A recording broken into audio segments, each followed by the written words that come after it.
Sejam todos bem-vindos mais uma vez. Estamos continuando o nosso estudo de ontem sobre Daniel, capítulo 7, nesse seminário sobre Daniel. Ontem nós vimos os eventos relacionados com os acontecimentos históricos das nações se sucedendo. Vimos ontem para que nós possamos prosseguir com o enfoque dos eventos celestiais, do conflito celestial. Então, o quarto reino de Daniel, nós vimos os reinos, e que há uma correspondência destes reinos, estátua de Daniel, capítulo 2, não é isso mesmo? Então, nós vemos uma repetição dos eventos que foram apresentados, dessa vez, agora como animais representando os poderes. E nós, lá em Daniel, capítulo 2, os eventos muito semelhantes, parecidos, mas dessa vez no contexto apenas da sucessão, em que os reinos eles vão sendo enfraquecidos até que a grande pedra cortada sem mãos vem e estabelece o reino do Altíssimo de Deus, o reino que não passa jamais. Nós vemos na sequência a relação que existe entre os reinos, entre a Babilônia e o leão, do capítulo 7. Tudo isso nós vimos ontem. Então nós chegamos no quarto reino, e esse é o ponto em que nós paramos ontem, o ponto que devemos continuar a partir de hoje. O quarto reino, de Daniel capítulo 7, ele viria após o reino da Grécia. É isso, o reino da Grécia em torno de 168 a.C. Mais forte do que o reino da Grécia. Outro ponto também é que este reino sofreria uma divisão, ou uma subdivisão. Na verdade, uma divisão, simbolizado pelos 10 chifres, que são reinos que estão em Daniel capítulo 7, verso 24. Terceiro ponto é que também subsistiria como um poder religioso. E aí é onde nós temos a grande diferença entre o chifre pequeno e os demais chifres.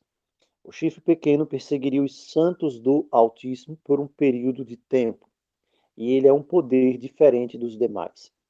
O quarto ponto que se encontra em Daniel capítulo 7, verso 25. Vamos ler esse texto, Daniel capítulo 7, versículo 25. Após a descrição dos animais, aparece o chifre pequeno, ele sobe por último no verso 8, ele derrota, ele arranca 3 dos primeiros chifres, ele tem olhos como de homem. Nós vimos ontem o significado destes olhos no chifre, nós vimos ontem também o significado da boca que fala com arrogância, com insolência. Então, no verso 9, é feito como se um intervalo, é feito um parêntese na descrição dos eventos na terra e o foco muda para o céu. Agora nós temos a batalha como que transferida para o céu. Não no sentido que a batalha deixa de acontecer na terra, ela continua acontecendo na terra. Mas essa é uma batalha dúplice. Nós vemos que agora a visão que é apresentada para o profeta Daniel, ela muda de visão, de figura. É apresentado agora o que ocorre nos céus, no santuário celestial. E o verso 9 apresenta o ancião de dias, que se assenta, e então o rio de fogo mana diante dele, milhares de milhares estão servindo, então se abrem livros, no versículo 10. Nós temos uma típica cena de juízo, feita uma rápida apresentação de um juízo que recai sobre o chifre pequeno especificamente, não sobre o animal, mas sobre o chifre pequeno. Porque é o chifre que profere as palavras de insolência. E então, este juízo recai sobre o chifre para que seja então dado domínio ao povo dos santos do Altíssimo. E isso acontece porque no verso 13 é apresentado o filho do homem. E na verdade não diz o filho do homem, diz um filho do homem. A identificação que é feita aqui em Daniel da pessoa do Senhor Jesus com a raça humana é tão profunda que ele é apresentado como sendo um filho do homem, um entre os demais, entre os milhares. Mas ele pode se achegar até o ancião de dias. Ele pode se dirigir até o ancião de dias. Ele pode chegar até ele. Nós não podemos, mas ele pode. Eu não posso ir. Moisés quis ver a glória e não pôde. Moisés conversava face a face com o Altíssimo, mas ele não pôde ver a sua glória, porque senão ele não subsistiria. Mas ele, que é um filho do homem, aquele que veio e tomou a nossa natureza sobre si, ele pode se dirigir ao ancião de dias aquele que é fogo consumidor, e ele não é consumido. Ele tem uma dupla natureza. Ele tem uma natureza humana e também tem uma natureza divina, ele partilha do trono celestial. Nesse instante, ele recebe domínio, glória, reino, para que os povos, nações e homens de todas as línguas o sirvam. O seu domínio é o domínio eterno que não passará, diz o verso 14. E o seu reino jamais será destruído. Esse evento tem a sua contrapartida em Daniel capítulo 2, com a pedra. A pedra de Daniel capítulo 2 agora é revelada em Daniel capítulo 7. O evento que dispara a pedra, o evento que faz com que a pedra seja cortada sem mãos, é exatamente este evento em que o Filho do Homem se dirige ao ancião de dias. Esse evento aqui está relacionado a um juízo celestial. Quando este juízo celestial ele é completado, a pedra é cortada. Por isso é importante fazer a ligação entre os dois eventos. Os eventos vão se complementando, os eventos vão se sendo autoexplicativos quando nós vamos juntando as descrições. Daniel 7 acrescenta algo que não tem em Daniel 2. Assim por diante, também Daniel 8 acrescenta algo que não é apresentado em Daniel 7, mas sob outra perspectiva. A palavra apresenta esse instante aqui, do ancião de dias e da que chega até o ancião de dias, o filho do homem. Nós vemos também esse mesmo evento apresentado em Apocalipse capítulo 5. Voltando aqui para os eventos, nós vemos agora outra coisa interessante. Nós não lemos, aliás, o verso 25 do capítulo 7. No capítulo 7, verso 25, nós temos uma das mais notadas, terríveis características do chifre pequeno. E diz assim, o verso 22 diz que vem o ancião de dias e faz justiça. O ancião de dias faz justiça, mas essa justiça é mediante o aproximar-se do Filho do Homem. O verso 23 diz que esse quarto animal é um quarto reino. O verso 24 fala dos 10 chifres. E agora, falando do chifre pequeno, diz o seguinte no verso 25, sobre as suas ações, sobre a sua atitude. Proferirá. Proferirá. A palavra aqui é o melau. Do aramaico, quer dizer falar, dizer. Então, é isso que nós vemos aqui. Ele, através da boca, que é apresentada lá no chifre, ele proferirá, ele vai dizer, ele vai falar palavras contra o Altíssimo. Esse texto o verso 25 aqui é maravilhoso. Você tem aqui palavras, o milá no aramaico. Palavra, declaração, ordem sobre algum assunto, alguma questão. Ele vai falar, vai decidir. Mas é contra o Altíssimo, contra o Altíssimo. Isso aqui equivale à boca de arrogâncias e blasfêmias, que é apresentado aqui e também é apresentado em Apocalipse. Magoará os santos do Altíssimo. Então ele tem uma atitude afrontosa contra o Altíssimo, de arrogância contra o Altíssimo. É a mesma atitude de Satanás.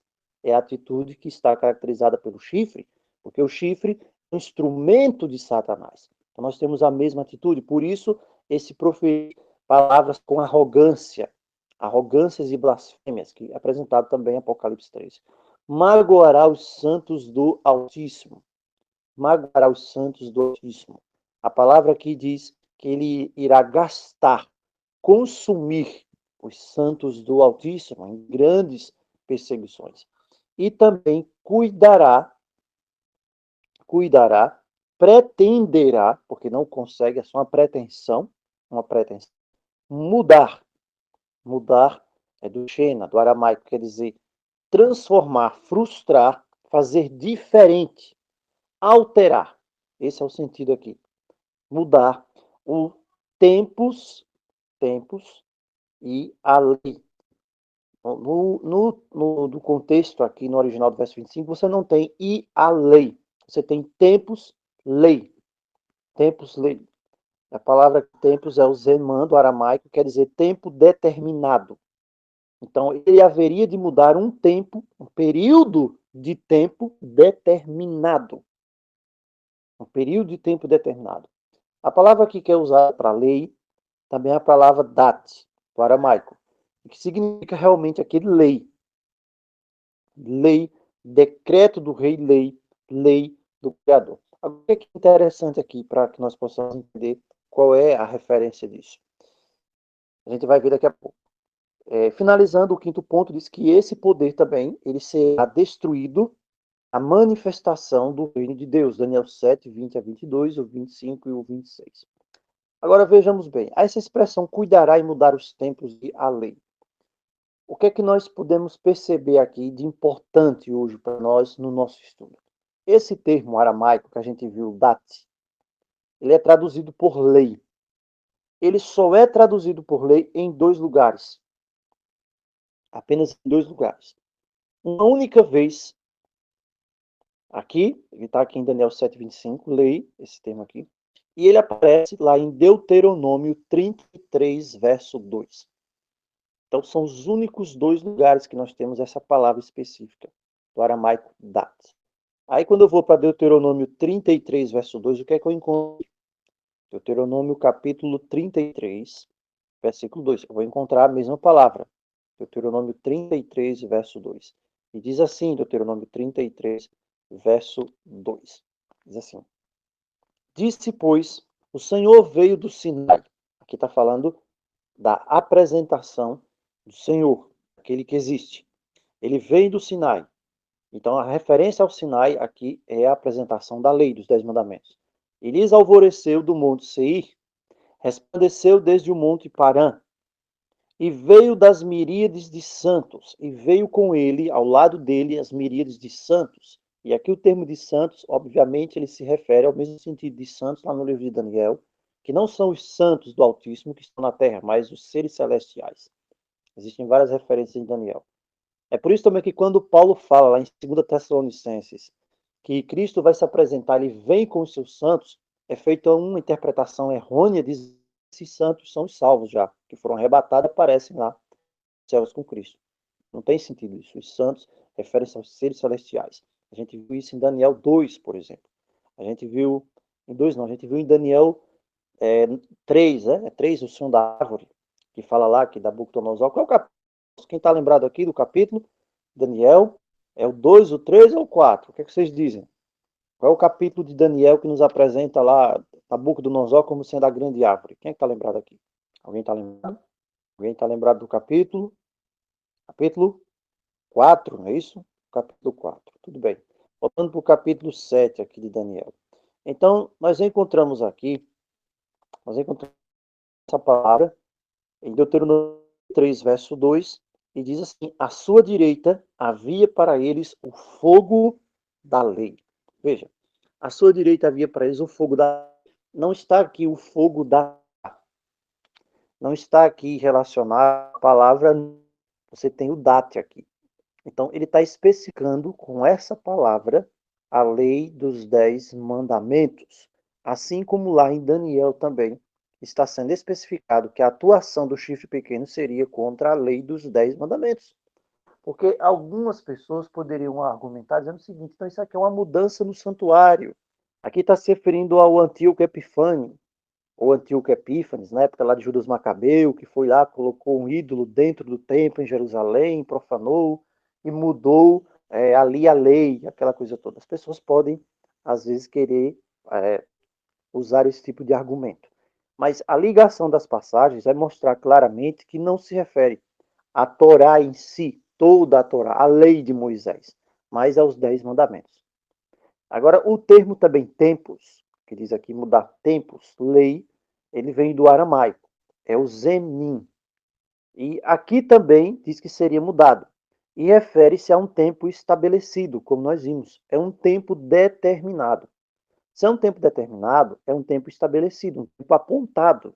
Se é um tempo apontado, é um tempo marcado. Então, veja, quando é apresentada para Daniel a principal característica do chifre pequeno, é dito que o chifre pequeno junta as duas coisas, tempus lei, ou seja, tempus lei. Então apresenta um tempo marcado, um tempo determinado na lei dos 10 mandamentos. Pergunta: onde você encontra nos 10 mandamentos um tempo marcado determinado? Quem pode responder aí para a gente, por favor? Onde que você encontra? Onde, em que parte dos 10 mandamentos, do DAT, da Torá, não a Torá, a lei de Moisés, porque aqui é bem específico, diz que à sua direita havia o fogo da lei, está aqui em Deuteronômio. A palavra é usada aqui e é utilizada só lá em Daniel. Então a pergunta é: onde você encontra? Onde que você encontra na lei dos 10 mandamentos, um tempo marcado, um tempo determinado, e que o chifre pequeno iria atacar, iria fazer questão de alterar esse tempo marcado, esse período de tempo determinado? Onde que você encontra? Alguém pode dizer? Seria o quarto mandamento? Isso. Quarto mandamento. Então, é exatamente isso aqui. O único período de tempo, veja como a escritura é muito clara. A escritura é muito clara. Dentro de todos os 10 mandamentos, os 10 mandamentos da lei do Criador dos céus e da terra, você só encontra um mandamento falando em período de tempo. Você não vai encontrar isso no primeiro mandamento, no segundo, no terceiro. Você não vai encontrar isso no quinto, no sexto, no sétimo, no oitavo, no décimo. Nenhum desses mandamentos trata sobre período de tempo algum. Mas o quarto mandamento da lei de Deus, ela fala sobre o período de tempo, um tempo determinado. Que tempo é esse? O sétimo dia da semana. Porque em 6 dias fez aquele que existe, os céus, a terra, o mar e as fontes das águas, e no sétimo dia ele descansou. Por isso ele abençoou o dia de sábado. Lembra-te do dia de sábado, do dia do descanso. O próprio nome quer dizer descanso. Lembra-te do dia descanso. Sabiam disso? O pessoal que gosta de nomes. Lembra-te do dia descanso. Você pode chamar o sábado de descanso. Se você quiser falar realmente no hebraico, você chama, né? Hoje é o dia descanso. Segunda, terça, quarta, quinta, sexta, descanso. É isso. Então, esse é o único período de tempo que você encontra. Veja como a palavra é maravilhosa, como a palavra é perfeita, para que nós não tenhamos dúvidas. Nós não tenhamos dúvidas sobre isso. Então, ele haveria de mudar o tempo-lei, a referência de tempo que se encontra na lei. Essa é a obra do chifre pequeno.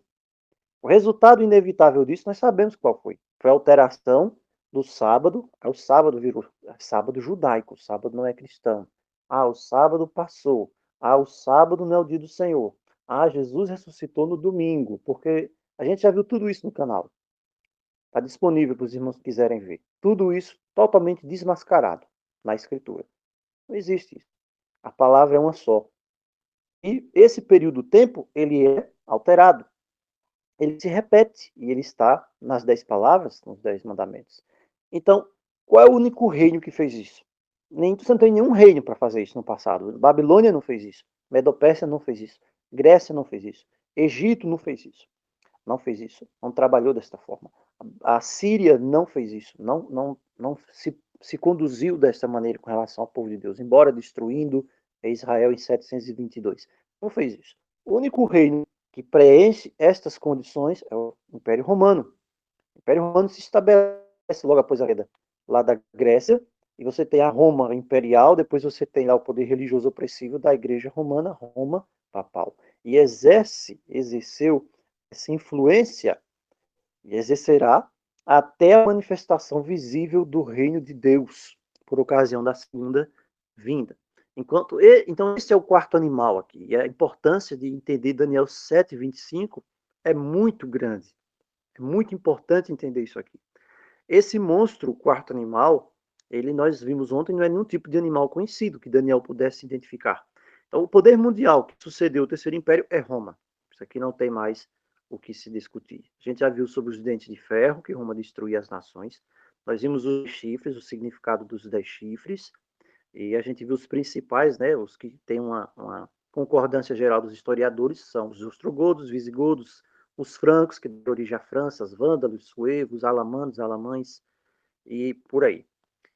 Então, esse é o chifre pequeno, que de pequeno só tem mesmo o localzinho lá que ele está, mas que domina o mundo inteiro. Chifre pequeno aqui, claramente se refere a Roma papal.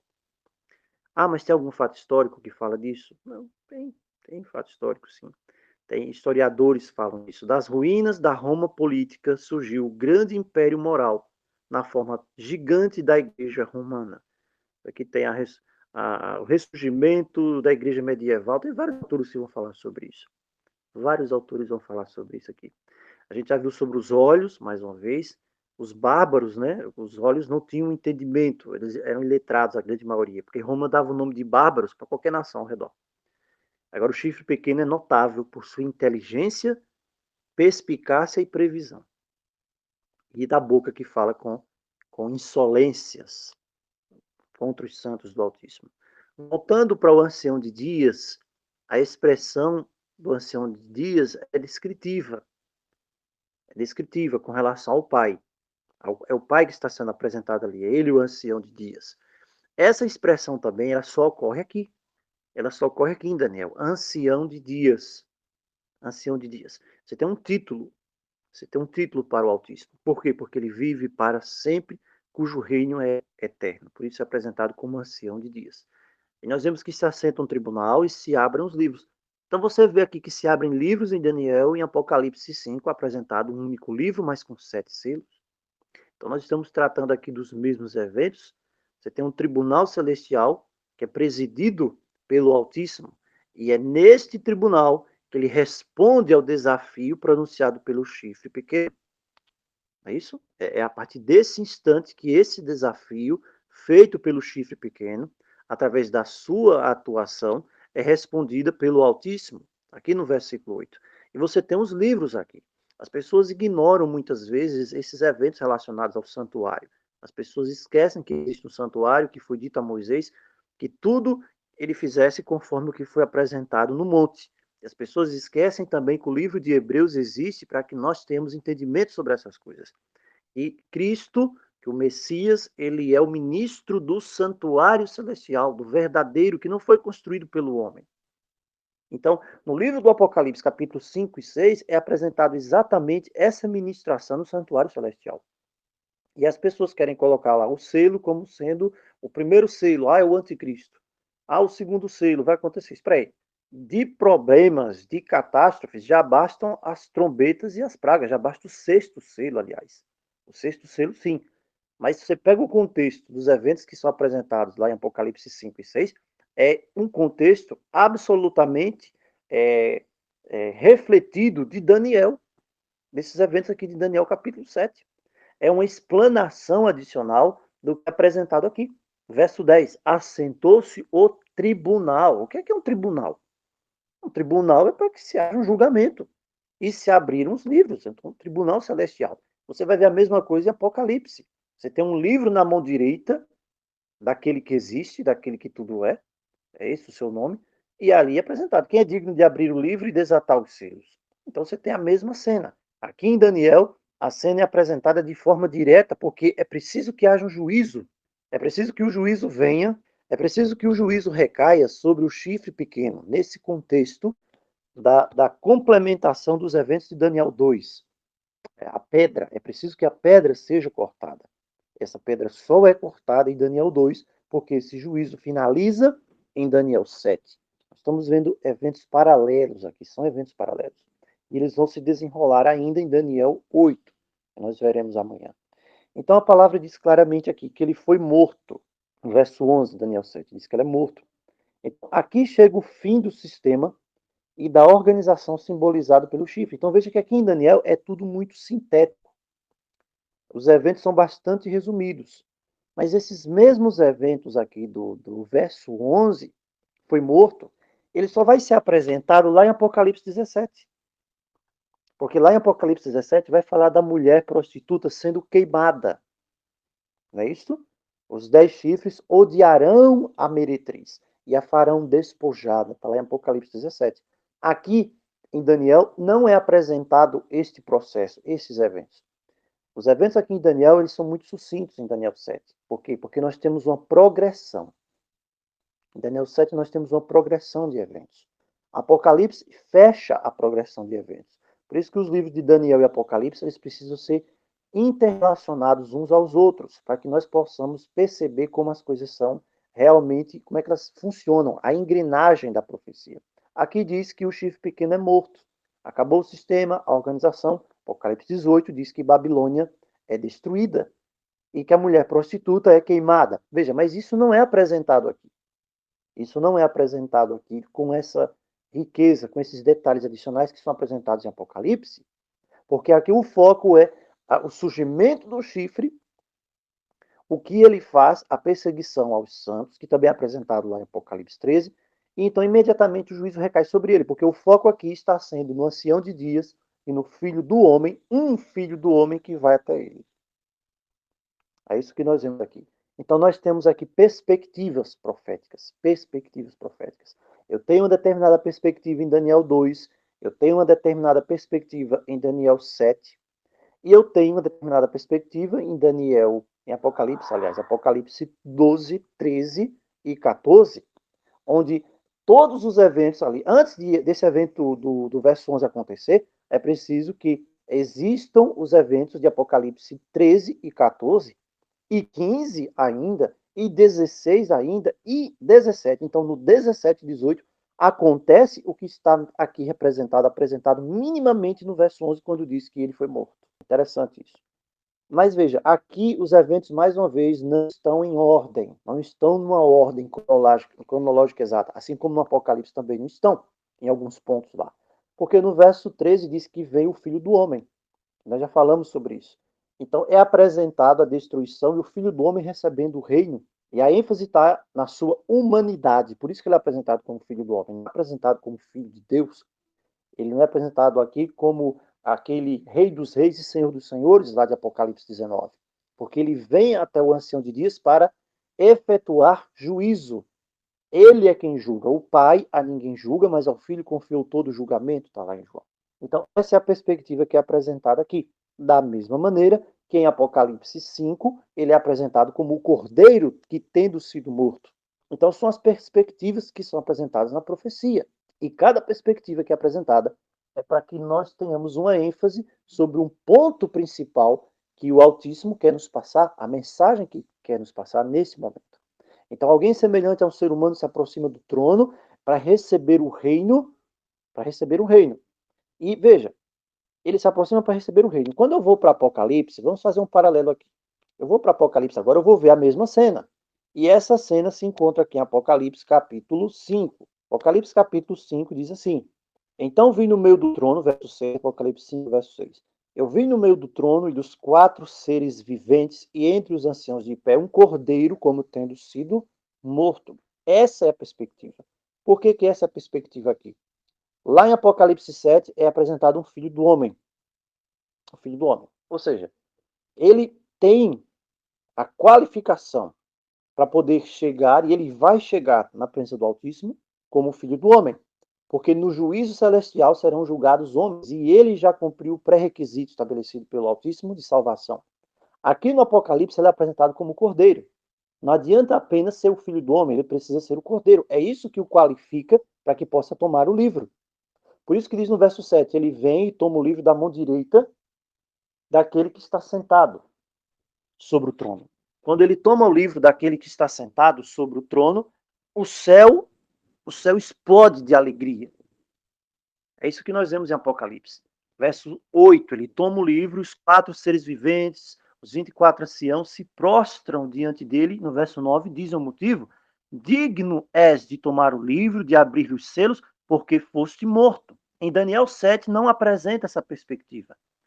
Daniel 7 não nos dá a explicação por que ele se aproxima do ancião de dias. Nós temos isso aqui em Apocalipse. Nós temos esses dois eventos aqui. O evento de Apocalipse 5, verso 8 e 9, é o mesmo evento de Daniel, capítulo 7. Ele se aproxima do ancião de dias porque ele é digno, porque ele foi morto. Por isso que diz lá em Daniel, assentou-se o tribunal e se abriram os livros. Mas aqui em Apocalipse é apresentado apenas um livro, que na verdade está subdividido em outros 7 selos, ou em 7 capítulos de um livro só. Então nós temos a mesma coisa, mas por diferentes perspectivas. Então Daniel 7,13, ele faz distinção entre duas pessoas. Duas pessoas, dois seres divinos. Nós temos aqui o Filho, nós temos aqui o Rei dos Reis, o Senhor dos Senhores, lá de Apocalipse 19, e ele se aproxima do ancião de dias, que é o Pai, o único Deus. Essa é a apresentação que é dada para Daniel aqui, Daniel 7, verso 13. Da mesma forma, Apocalipse 5, nós temos duas pessoas divinas. Nós temos o Pai sentado no seu trono, com o livro na mão direita, e nós temos o Cordeiro. O Cordeiro, por ser o Cordeiro, por se apresentar como Cordeiro, simboliza a sua morte e o resgate da raça humana. Por isso ele é digno de abrir o livro e lhe desatar os selos. Isso aqui está bem claro, Apocalipse 5, verso 1 ao verso 7. Voltando para o chifre, nós vemos que o chifre fazia guerra contra os santos. Esse chifre pequeno representa o poder perseguidor de todas as eras. Então, nós vimos esses dias no canal, nós fizemos sobre essa questão de anticristo islâmico. Por quê? Porque isso está na moda hoje. Isso hoje está na moda. Então, as pessoas hoje estão procurando novidades. Algumas pessoas procuram novidades, sim. Elas estão procurando criar coisas. Desde o livro do Joel Richardson, não é isso que nós falamos? O título do livro é esse, o Anticristo Islâmico. Então, ele tenta pegar trechos da Escritura, versos isolados, desconsiderando o contexto, para tentar aplicar para o Islã, para um suposto anticristo islâmico. E aí ele vai pegar aquele texto de Apocalipse que diz dos decapitados, está vendo? Quem é que está matando os cristãos decapitados? É lá no Islã, no Oriente Médio, então o anticristo é de lá. E desconsidera todos esses eventos coordenados, organizados, sistematizados, isso presentes em Daniel e no Apocalipse. Então a pergunta é: quem é o chifre pequeno de Daniel capítulo 7? Existe alguma relação do chifre pequeno de Daniel capítulo 7 com o Islã, com o anticristo islâmico? Não existe. Não existe de forma alguma.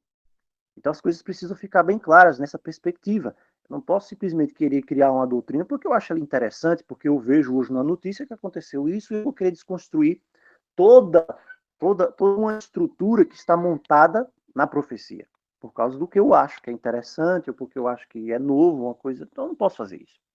E aqui diz que o chifre pequeno faz guerra contra os santos. Então não é apenas guerra, é uma verdadeira campanha de extermínio.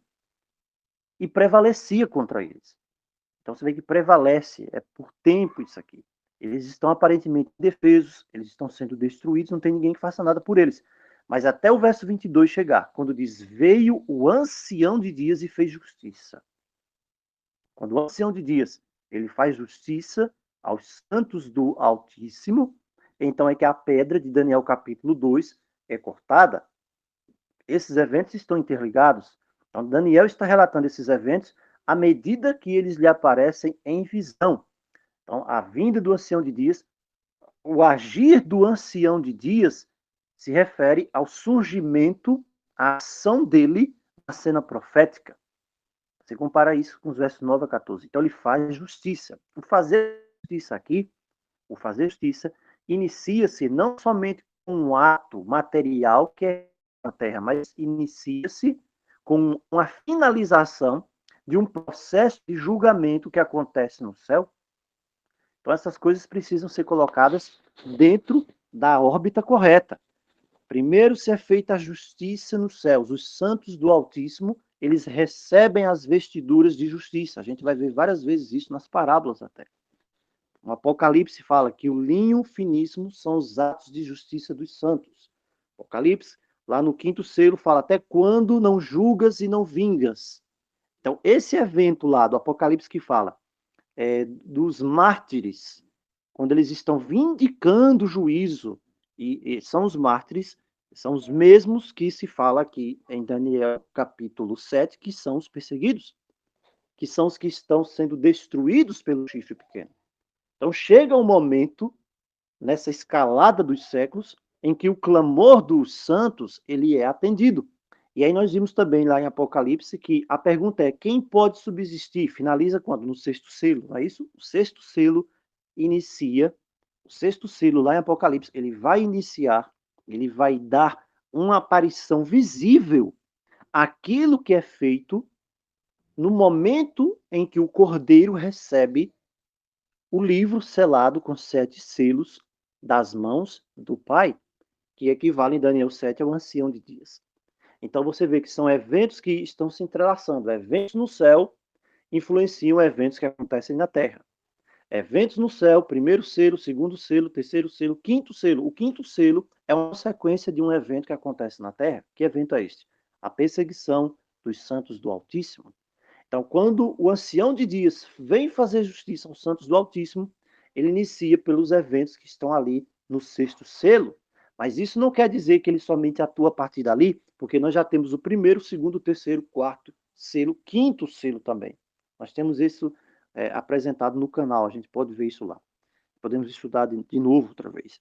Então, isso fica bem claro aqui, sobre esse juízo, esse processo de juízo em favor dos santos. Não é à toa que Paulo escreve em 1 Coríntios 6, versos 2 e 3. 1 Coríntios 6, vamos lá. É um texto muito interessante, para nos ajudar a entender como é que esse processo acontece. 1 Coríntios 6, 1 Coríntios 6, verso 2 e 3. Está escrito assim: Ou não sabeis que os santos hão de julgar o mundo? Os santos vão julgar o mundo? Ora, se o mundo deverá ser julgado por vós, vocês são indignos. Vocês são incapazes de julgar as coisas mínimas.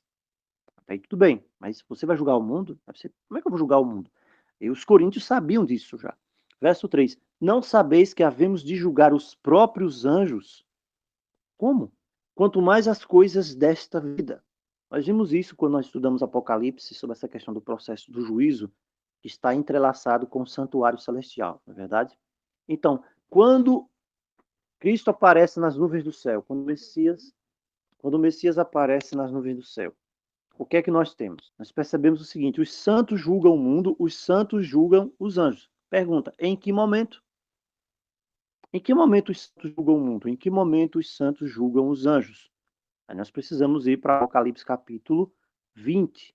Apocalipse capítulo 20, nós vemos o milênio. E no período do milênio, diz que os salvos, os vencedores da besta, eles irão então julgar a besta, o falso profeta, aqueles que receberam a sua marca. É nesse instante aqui que essas coisas acontecem. Agora, como é que essas coisas acontecem nesse momento, se eles já foram lançados no lago de fogo, ou seja, já foram julgados? Uma pergunta interessante. Eles não já foram julgados? Foram, porque senão eles não teriam sido lançados no lago de fogo e enxofre. Então, o que é que acontece aqui?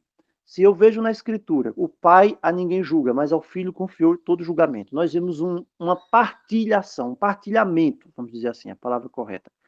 Cristo, ele compartilha com o seu povo que foi acusado, o seu povo que foi julgado pelo mundo, que foi condenado, que foi destruído, caçado impiedosamente, aqueles que tiveram de se esconder nas montanhas, aqueles que tiveram andar errantes, aqueles que tinham de se esconder nos lugares solitários, aqueles que foram presos, martirizados.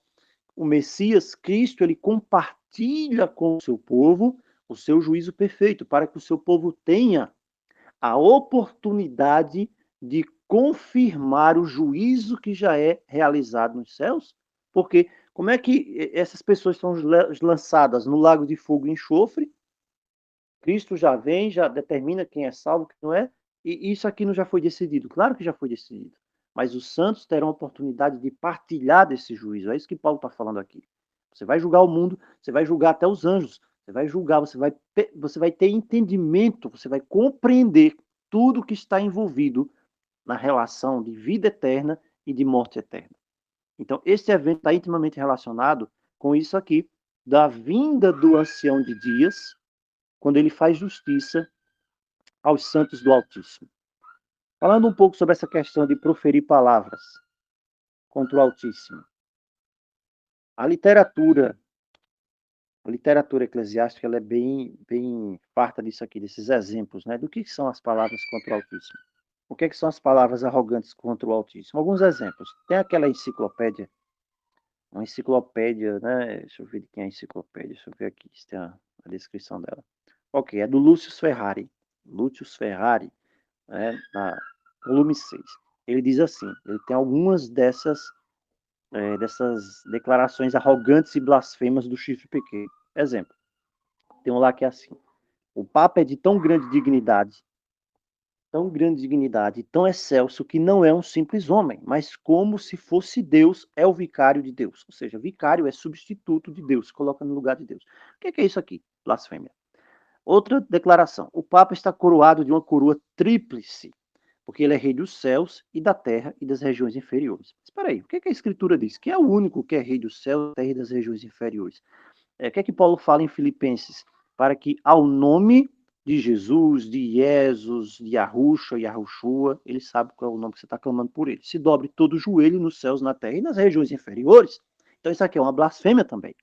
Outra citação: o Papa é como se fosse Deus na terra, é o único soberano dos fiéis de Cristo, chefe de reis, rei dos reis. Apocalipse diz que é outra pessoa. Então ele tem plenitude de poder, a quem foi conferida É a direção do reino terreno e do reino celestial. O que é isso aqui? Arrogâncias e blasfêmias. Proferirá palavras contra o Altíssimo. Você não vai ver isso aqui no Islã. Você não vai ver. Então, aquelas pessoas que defendem essa história de que você tem um anticristo islâmico, o que é que é? Tem fundamento isso na escritura? Não tem, você não vê isso aqui. Você não vê. Só existe um poder que diz essas coisas.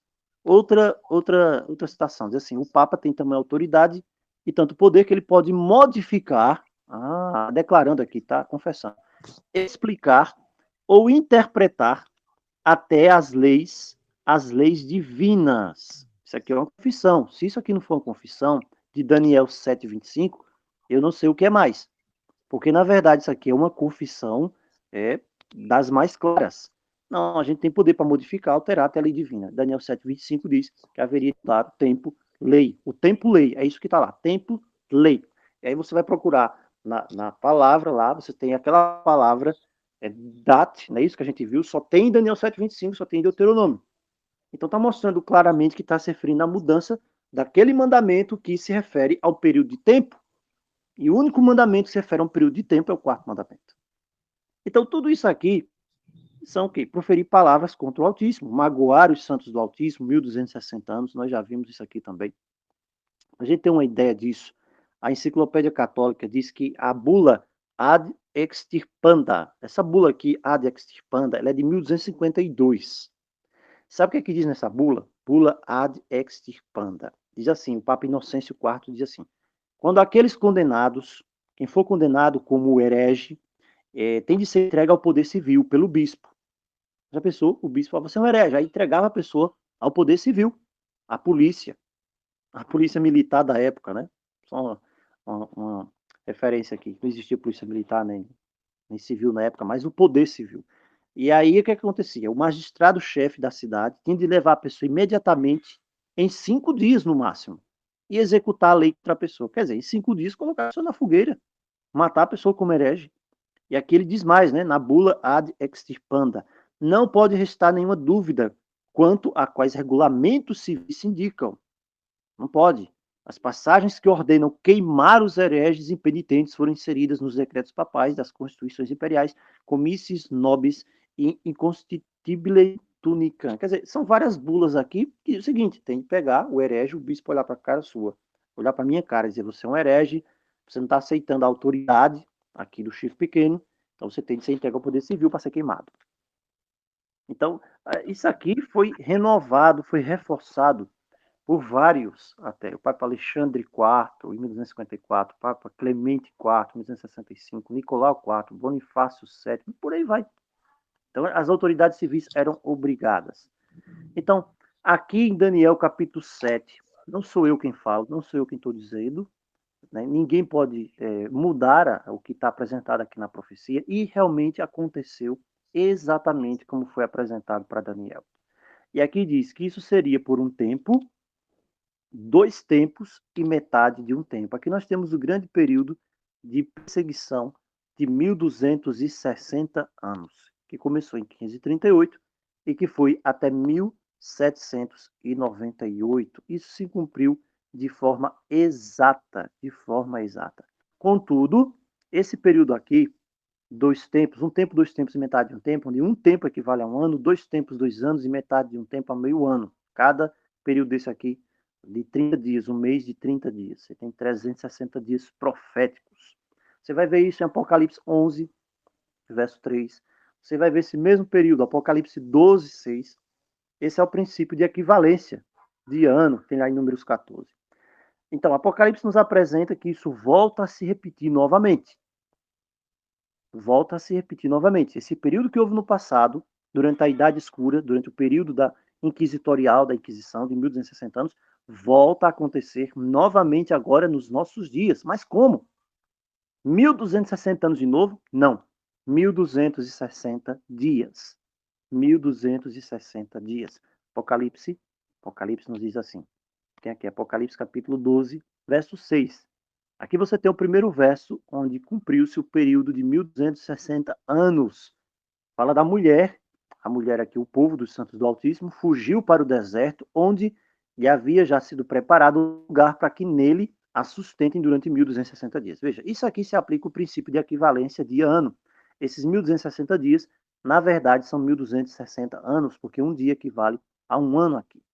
Esse aqui é o primeiro período, é o período da supremacia, a primeira supremacia papal de 538 a 1798, quando o general Berthier ele vai lá e prende o Papa e dissolve o poder temporal. Quando você vai mais para frente, você vai ver que novamente vai se fazer menção a esse período de tempo. Você vai ver agora no verso 14. Verso 14, veja, verso 13 agora. Quando, pois, o dragão se viu atirado para a terra, perseguiu a mulher que dera à luz o filho varão. Peraí, ele já perseguiu aqui? Volta para o verso 6. No verso 6 diz: a mulher fugiu para o deserto, onde Deus lhe havia preparado lugar para sustentar durante 1260 dias. Você tem a mulher fugindo aqui.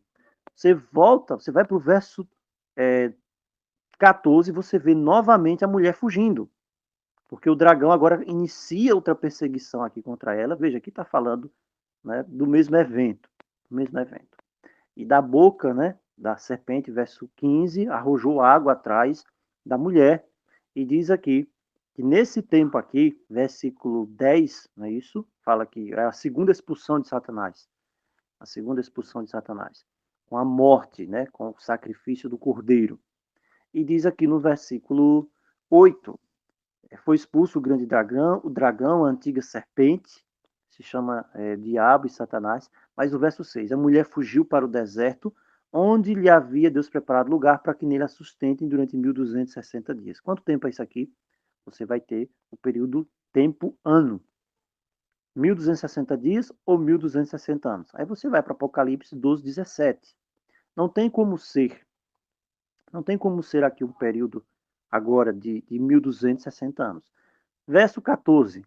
Foram dadas à mulher as duas asas da grande águia. Os primeiros, os versos lá, o 6,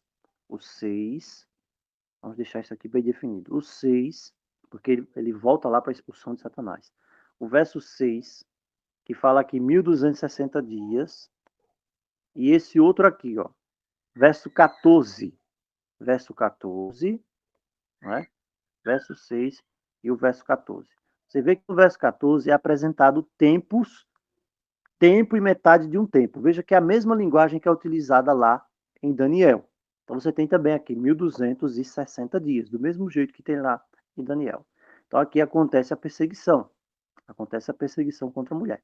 Só que daqui vai dar o característico da mulher, no verso 17.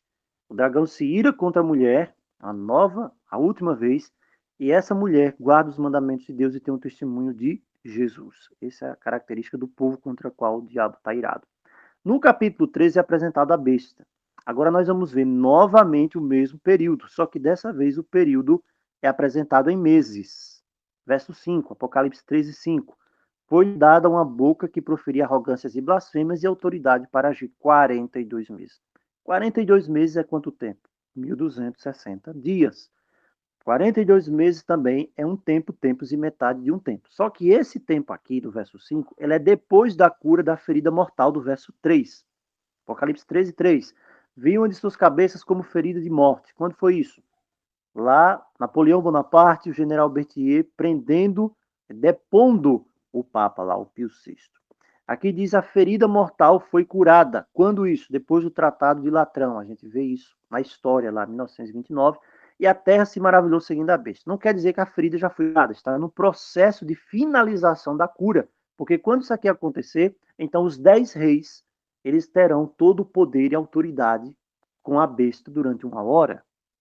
Não é isso? Terão todo o poder e autoridade com a besta durante uma hora. Aí ela terá novamente um período de 42 meses, ou 1260 dias, ou um tempo, tempos e metade de um tempo. E aí nós vamos ter esse período final de perseguição contra o povo dos santos do Altíssimo, para fechar a profecia lá de Daniel, capítulo 7. A profecia de Daniel, capítulo 7, tem uma aplicação também agora, nos últimos dias.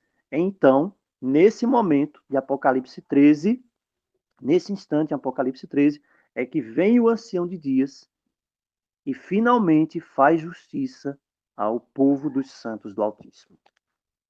Aí sim, Aí então nós entendemos quando que o ancião de dias faz justiça ao povo dos santos do Altíssimo. Apenas ali a partir de Apocalipse 13. A partir de Apocalipse 13, depois de Apocalipse 14, com a mensagem proclamada, com a aceitação ou rejeição da marca da besta, então as coisas se definem. Então, Daniel 7, quando ele fala disso, veio o ancião de dias e faz justiça, ele está se referindo aos eventos de Apocalipse, capítulo 13 e 14. Então, irmãos, que o Senhor nos abençoe, que ele nos fortaleça grandemente. Amanhã nós iremos ver mais uma vez o desenrolar dessa história, só que no capítulo 8. E a perspectiva do capítulo 8 já é um pouco avançada. Nós já temos uma progressão no capítulo 8. E nós vamos ver agora os reinos na sequência. Nós não vamos ver apenas o que nós vimos agora, dessa questão da perspectiva do santuário, no juízo. Mas nós vamos ver uma outra perspectiva um pouco mais progressiva, um pouco mais avançada, mas com esses mesmos atores aqui, com essa batalha que nós temos visto até hoje. Então, que o Senhor nos abençoe, nos fortaleça, nos dê entendimento cada dia mais para que nós possamos compreender a Sua palavra. Em nome de Jesus, amém.